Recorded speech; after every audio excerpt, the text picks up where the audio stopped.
Hey Quilty friends, it says my connection is excellent. So let's get started. I have quite a few of you guys out there already chatting in the chat. Please feel free to introduce yourself, say hello to everybody else. We've got lots of friends with us tonight. All right, everybody, welcome to the Jelly Roll Club. Tonight is the last of a series that I was calling the Quilters Bootcamp or Basics, and those were all kind of things that a new quilter might want to know, and those were all the steps for completing a quilt, and that's what I've been working on. And so you cannot finish a quilt without a beautiful quilt label. So without any further ado, I don't like wasting your time. I'm going to go ahead and jump in to this project. So the first thing that I'm going to do is I'm going to share my desktop so I can show you what we're looking at. So I'm going to move, let me see. So share my desktop, there you go. You should be able to see now the handout. So this is what it looks like. So if you go to the website and you click on the New Quilters Bootcamp, you're going to see the project itself. And if you scroll all the way to the bottom, past all of the things, you're going to see the handout link for the labels.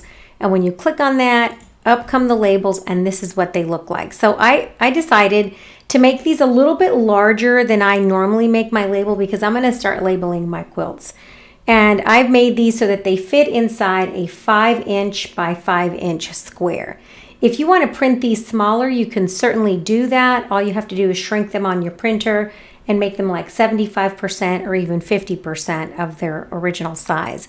And so this one right here at the bottom with the little stitching and these other two will all fit inside a 5" by 5" square. Okay? All right, friends, I've been working on placemats for my daughter for Christmas, so she's probably going to see this. Sorry. But one of the things that I wanted to do is I wanted to add labels. So this is just a very simple reversible placemat that I decided to make a set of them. Her house is in blues and yellows, and this is a really nice thing. And so I was going to practice by adding a label to the back of these placemats. And so the first thing that I'm going to need are my handouts. The next thing that I need, or I'm going to use for this process, is freezer paper. This comes in the kitchen aisle of most grocery stores, but it's a little goes a long way. This is Reynolds freezer paper, and it says plastic coated, so that is super helpful for this process. The other thing that I like to use are little rulers, an index card that I've kind of drawn lines on that helps me to center stuff, a piece of washed muslin. Now this is muslin that has been washed and tea stained for me to make the labels. So you have to pre-wash the fabric, because if you don't, then your quilt labels do not become color fast. And so I want your labels to last through lots of washings. And so you must wash and get all that chemically sizing out of your fabric. And so as you can see, this is still kind of wrinkly from where it was washed. And so this is washed and tea stained muslin. The other thing that I want you to have is a fabric marker. Now notice this says black fabric marker, right? And it has two types. It has a wide brush and a fine brush. And on the back, it says no heat required, best on light or white colored fabrics. And then once you let it dry for 24 hours, you can machine wash and tumble dry. And so you don't need to heat set that. And so, how did I stain my muslin? I used regular tea bags. So if you look in the video at the beginning of this series, my granddaughter helped me to tea stain. So I love these tulip fabric markers. They're super handy for all kinds of things. They come in a ton of colors. They're really designed for people to like color their tennis shoes, teenagers to color their tennis shoes. But I love them for quilty things because once you iron them and let them sit for 24 hours, they're color fast. But they come in any color. So they come in like purple and pink and red and green. So these are great. You can get them in a bundle, or you can buy them individual like this. But I love these. I don't get paid by Tulip. This is just a product that I like to use. So I use black the most, as you can see. And so that's what I'm going to be using tonight. So I'm going to be using the fine tip black. Hopefully it's not one that my grandkids have decided to color with because they think those are their markers. And then the other thing that's helpful for this process, other than a piece of freezer paper and these markers, is a light box if you want to trace a design. So if you want to trace a design, you can print the label onto a piece of paper, but if you don't have a printer, no problem. I can show you how to do it both ways. All right, so let's get started, friends. So the first thing that I'm going to do is I'm going to move all this stuff out of my way, and I'm going to get my hot iron, and I'm going to starch it. It's not required for you to starch the back, so this is the front and this is the back. So I'm going to starch the back of this fabric, and the only reason I do that is because I want it to be nice and stiff when I write on here. And so one of the things that I will do is I will definitely starch that back, nice layer of starch.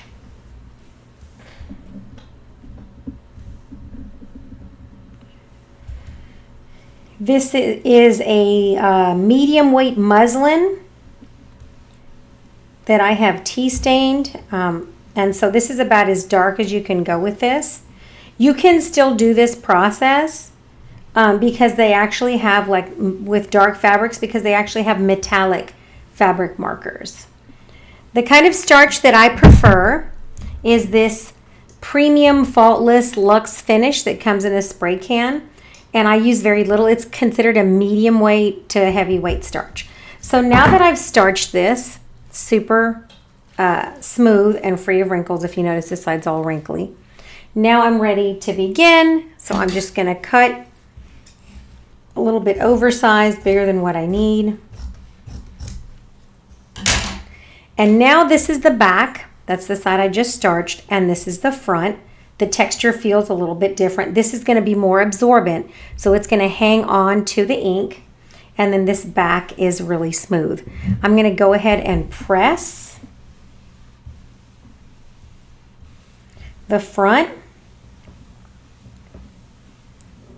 Make sure it's nice and flat, and I'm going to give it a tiniest burst of starch in the front. Almost none, just a drizzle. And I want to make sure that this is completely dry.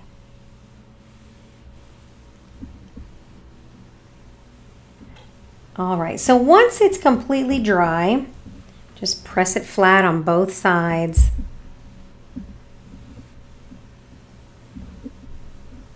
Then you're ready for the next step. So this is starched heavier on one side and lighter on the other.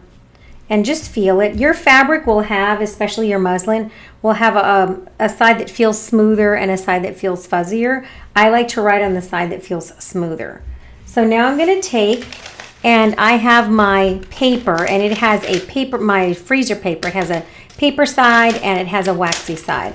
I'm going to put the waxy side down, and I'm just going to give it a press so that it sticks completely. Now you could actually print fabric in your inkjet printer. I don't have an inkjet printer, but if you ever want to do that, you can cut your freezer paper 8.5 by 11, and you can press it on the back of plain muslin that you have starched really hard, and then you trim it with your rotary cutter, and you can actually feed that like cardstock through your printer. Now you just have to remember to reverse the image. And so now I'm going to just press it on the other side to make sure that I don't have any bubbles. And I'm ready for the next step. Use a super hot dry iron. There's no steam whatsoever. Once I do this, there's no more steam. All right, so now I have my light box. And I'm going to, this has the freezer paper on the back. It sticks to it. I will turn on my light box, and I can decide where I want to kind of center my design. And like I said, if you don't have a printer, you can always use something like a little makeup mirror, and that makeup mirror is the same size as that circle, and you can just trace around it. I'm going to take one of these like this one, and if you notice, these fit on top of each other, so I can just trim this. If you want to layer them, that's why they're separate. You can layer this on top, and it actually fits. That little frame fits that one. Or if you wanted to center it like this, that little frame fits that one. And so either one will work, okay? So making a quilt label is a great way to go ahead and just finish that quilt off. I think years down the road, especially once we're gone, looking back at those quilts that have quilt labels, I always just smile.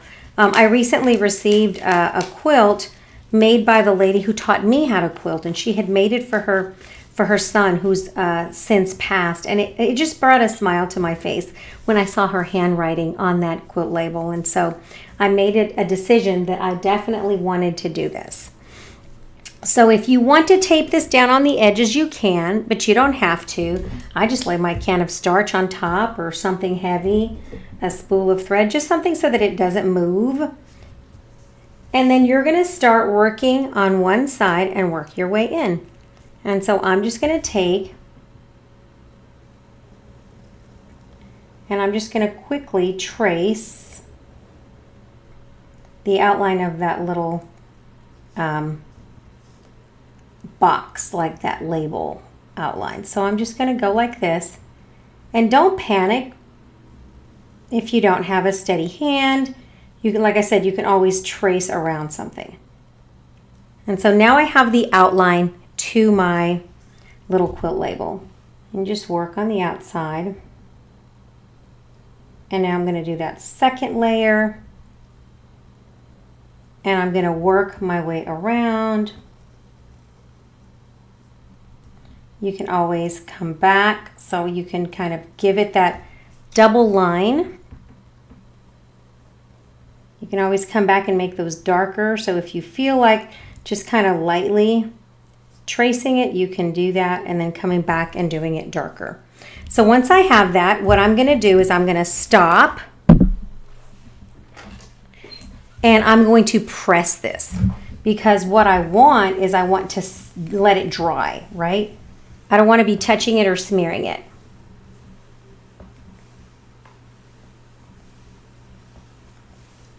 So I give it a good hot dry iron, and now I can come in here and do this some more. So I can come in here, and these markers are great because they don't bleed. What you should never use, never use a Sharpie. A Sharpie will bleed all over the place. The inks are different in a Sharpie. These have a textile medium in them that allow them to grab the fabric and not smear. So do not use a Sharpie. That's a no. And so make your outline on this one. This marker has been used by children. I can tell because it's got a big frayed end on it, and that will happen if the littles in your house get a hold of those. And so you can just come through here and make a second pass on that quilt label, and you can add the date right on there. It's a good idea to add the date you made. Maybe you want to add the name of the quilt pattern. Maybe you're the quilt designer and you would say, you know, quilt pattern designed by Nana or Mimi or Gigi, whatever it is that your grandkids or friends or whoever it is that's getting this gift to call you. And so I'm just going around, and it doesn't take any time at all. This is actually pretty easy. If you want to freestyle a design in there, you can. I'm just making a little frame.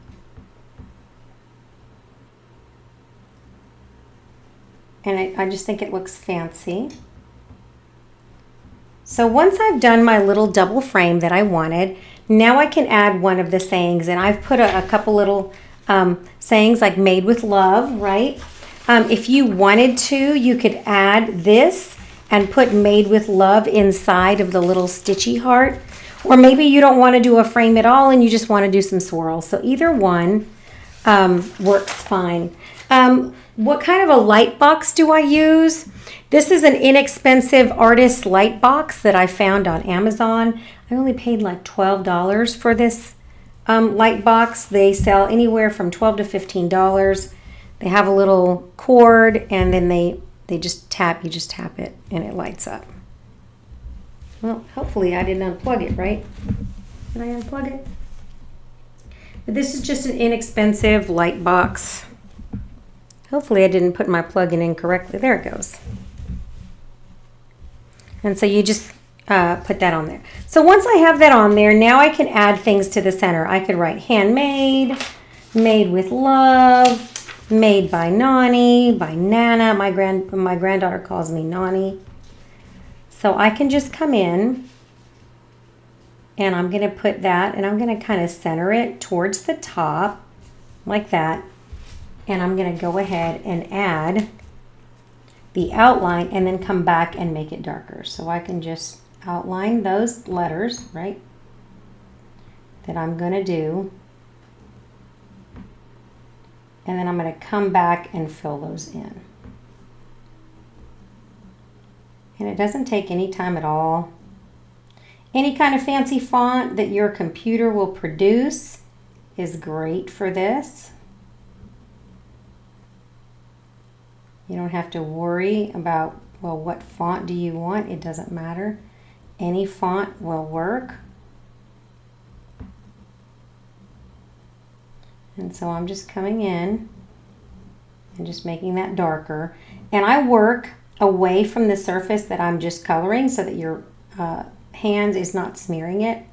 Because the last thing you want is to get in here while this is still kind of damp and make a big smeary mess. So as long as you're working away from where you're at, so I'm working this direction, then you're going to be fine.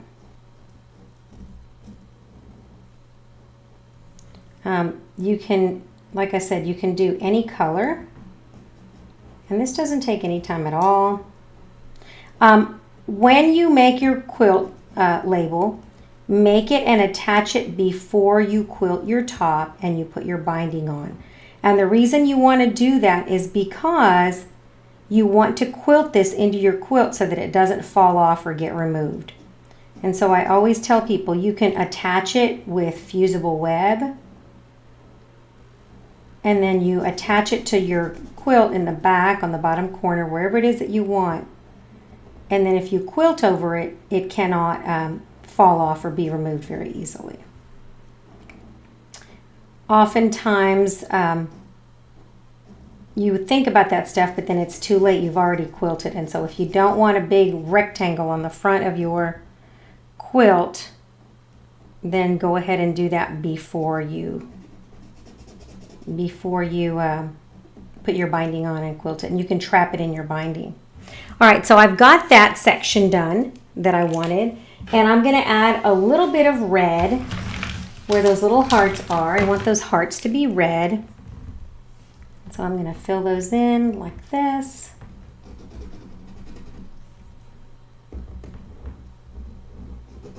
And sometimes you have to scrub a little bit because these markers do not free flow. And the reason they don't free flow is because they don't smear. And that's why you don't have them bleeding all over the place. So you can color just like you would be coloring like a coloring book. All right, so that says made with love, right? And so now that I have that, I'm going to add some additional information and I'm going to finish coloring it. I may want my big fat marker at this point because I want it to fill in all of those holes in between those letters. So I'm going to get my giant one. And if you notice, the tip is just a little bit fatter, and so it makes it easier to come in and fill in. It's almost like a paintbrush, right? And just like you would use a calligraphy pen, right? You kind of use the side. And I'm just filling that in. I'm not pushing down hard. I'm using it kind of like a paintbrush where I'm using the side of it.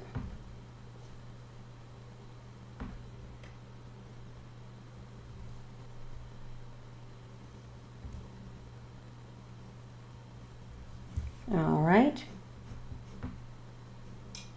If it's not dark enough, you can just go over it a couple of times. Sometimes I wait for it to dry overnight and then I come back and give it just another shot of color just because I want it to be nice and deep and hold that pigment. But these fabric markers are not expensive. You can find them in craft stores. You can get a set for about $3.50 and you can make a ton of labels with them. There you go. So that's how I did it, made with love. And now I can add something else to the bottom if I want to sign it. So I can say,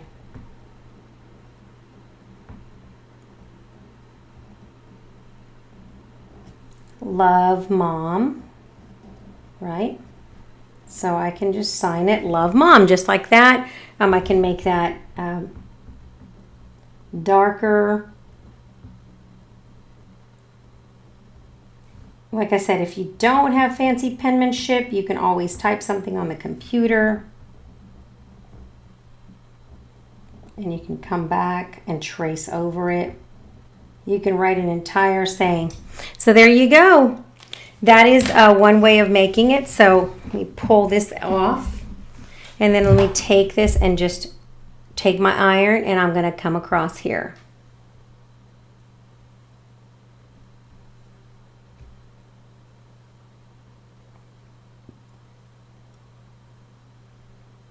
All right. All right, so now let's talk about how we prepare it to get it ready to put on the quilt itself, right? So now that I'm letting it, the iron, it doesn't have to be heat set, so I'm using the iron really just to dry it, right? Now I'm going to take my freezer paper, and I could stick my freezer paper on here multiple times. I'm going to take this off, and I'm going to trace my image that I just used. Where did it go? Use this actually, and I'm going to just kind of lightly trace around my image. So I see that my label, let me see, how big is this?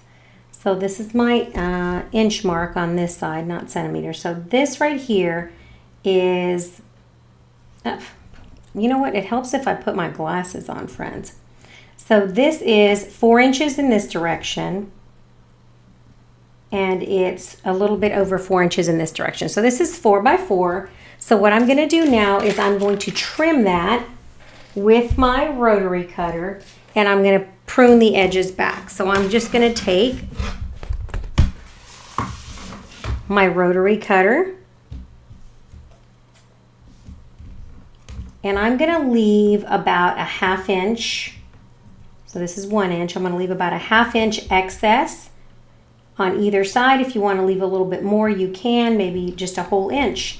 And so by doing that, what I'm going to do is I'm going to give it something to flip over.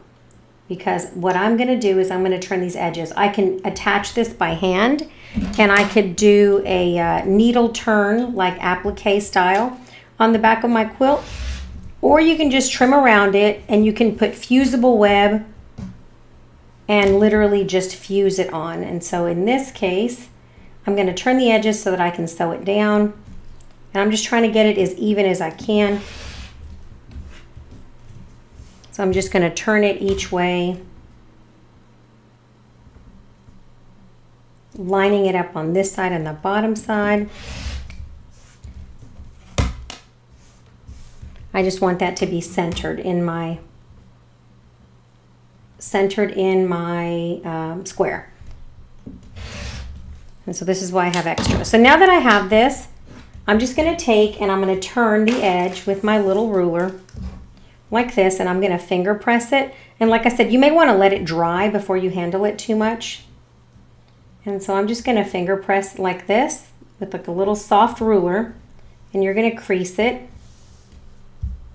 and that gives it a little line. You can use your little wooden tool, but you're just going to crease it, and then you're going to press it down.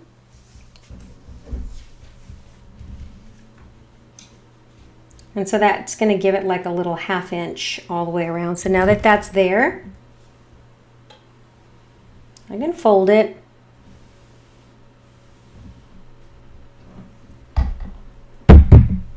And I'm going to do the same thing all the way around. I'm just going to take my little ruler right here. I'm going to fold it about halfway up. This is a 1-inch ruler. So I'm folding it about a 1/2 inch. If you want to make yourself a little cardboard pressing template, you can do that. But I give this 1/2 inch that's turned under because this is how I'm going to sew it down. Like I said, you're going to just put your nice hot dry iron on there. Flip it over. This is where my clapper would be super handy, so I'm going to grab it. My clapper holds the heat. I press it on both sides.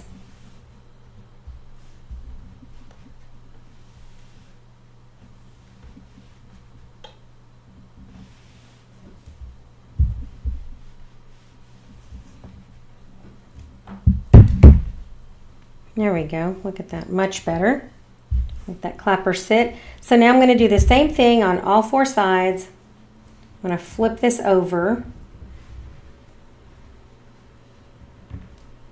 And my eyes have been trained, so now I'm just going to hold it.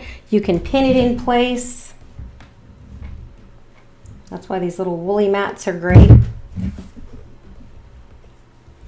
And you can just set your iron on there for a second. Don't leave your iron on there forever because you're going to be really sad. But turn that under like this in the corner. And the reason I do this is just to kind of hold it. Fabric develops memory. If it stays creased, it'll stay that way.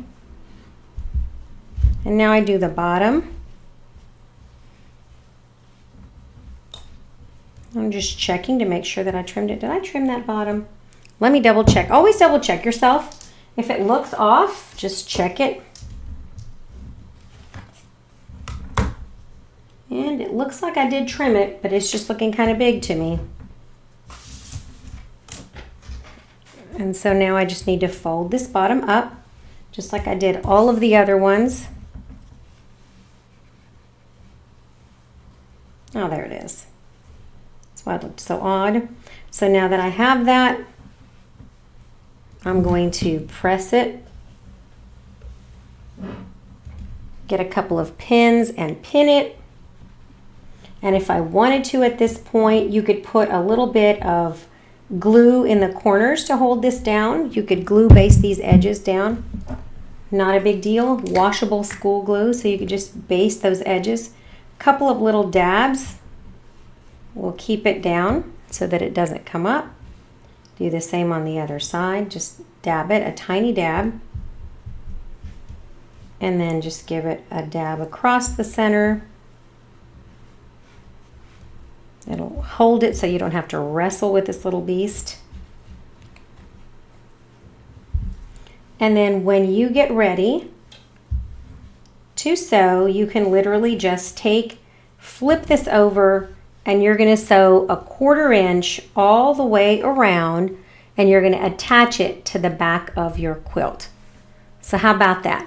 So if you want to make your own labels and you don't have fancy tools, this is a great way to do it. But like I said, you can always print on your inkjet printer. If you have inkjet, they have fabric sheets that you can print on, and you can make your own.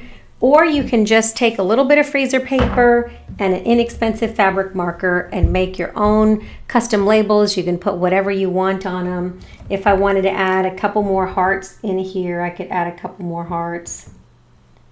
And that's it, friends. Easy peasy, make a label for your quilt, and you can do this and personalize it with whatever you want to say. Maybe it's a memory quilt for somebody. You want to put a poem. Maybe you even want to put scripture. It doesn't matter. You do whatever you want, but this is how I make labels. And if I wanted to, now I could go ahead and anchor this on the bottom of this placemat, and I could simply stitch it down in the corner and run some stitching across there. Or I could whip stitch this, or I could put fusible interfacing. Either way, this is how you make a quilt label. I hope that you have enjoyed this quick tutorial on how to make quilt labels. It is 6:30. We have a live stream next Sunday that I want to talk about really quick. So before I do all of that, don't forget to download your Winter Star. That is the handout for next Sunday. This is the last of the Table Runner of the Month series, but this one is extra special. I love this one. We are going to be making fun snowflakes. So you need 4 squares that are 12 inches. You can make those scrappy, or you could piece them. It doesn't matter. It doesn't have to be even the same red. You could do 4 different reds. The next thing that you're going to have are template A, template B, and template C. We're going to use starch, but you can also use fusible interfacing to make some fun winter stars, and you're going to see how that works. And you're going to learn about couching, so that's something that we're going to be talking about. All right, friends, somebody had a question. With fusible interfacing, does it still need to be sewed if I use fusible web? I would probably still sew around it. You could use a decorative stitch. But I think that you could definitely still sew around it because you don't want it to fall off after you wash it and wash it a lot. All right, friends, this is it. This is my little handy dandy little quilt label. You can make them any way you want. I hope you've enjoyed this episode. Please share my channel with your friends. I'm trying to get to 20,000 subscribers. We're almost at 19,000. So if you will share my channel with your friends, I would appreciate it. And then I will continue to make more fun things. Free, easy, and cheap is one of my mottos for quilting. So you just let me know what you need and I'll whip it together and we'll work on it as a group. All right, friends. Tina said, when am I doing the Christmas projects? Please look on the Facebook and on the channel. I'm going to put a little calendar. We've got to get through Plant Lady and the last Table Runner of the month, and then I will have a little bit of a break in my schedule to fit in the holiday stuff. And so you just let me know if I don't do it by next Friday. Remind me. But it should be posted soon, and then all you need really is holiday scraps. Get all your scraps together like this. And we'll be ready to sew all those cute little holiday projects. I'm using a snowman print. I love snowmen. So that's what I'm doing for mine. All right, friends, you have a great week. I will see you next Sunday for the Table Runner of the Month, Winter Star Runner. And like I said, please share the channel with your friends. And we have a lot of stuff coming up next year, including the Mystery Stars quilt. All right, that's all for now, friends. Let me know if you have any questions. I always respond to my messages in the comments. So if you have any comments or questions, put those down at the bottom and I will answer those. All right, everybody, you guys have a great week. I'll talk to you later, okay?